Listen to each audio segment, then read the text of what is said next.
చాలా మంది అపోహ ఏంటి అని అంటే ప్రెగ్నెన్సీలో టాబ్లెట్స్ వాడకూడదు, వాడితే బేబీ వెయిట్ ఎక్కువ అయిపోయి నార్మల్ డెలివరీ కాదు అని అనుకుంటారు. సో ఇది అలా కాదు.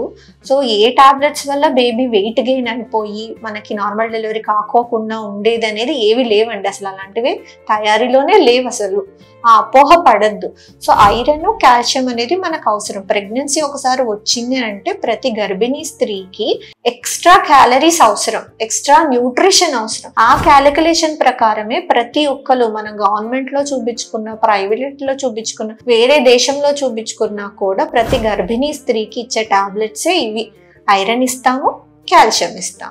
ఇన్ కేస్ వాళ్ళకు ఉమ్మనీరు ఏదైనా తక్కువ ఉంది, బార్డర్ లైన్ లో ఉంది, షుగర్ ఉంది, వేరే ఏదైనా ఉంది, దానికి అనుగుణంగా మాత్రలు ఇస్తాం అనమాట.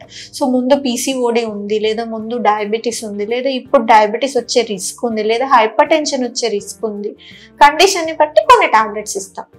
జనరల్ గా ప్రిస్క్రైబ్ చేసే టాబ్లెట్స్ ఏంటంటే ఐరన్, కాల్షియం. కొంతమందికి ప్రోటీన్ సప్లిమెంట్ అవసరం, బేబీ గ్రోత్ తక్కువగా ఉంటుంది, అలాంటి వాళ్ళకి ప్రోటీన్ సప్లిమెంట్స్ ఇవ్వడము. ఉమ్మనీరు తక్కువగా ఉంది అన్న వాళ్ళకి ఉమ్మనీరు సంబంధించి పెరగడానికి టాబ్లెట్స్ కానీ, సాచెట్స్ కానీ, పౌడర్ కానీ సజెస్ట్ చేస్తూ ఉంటామంట.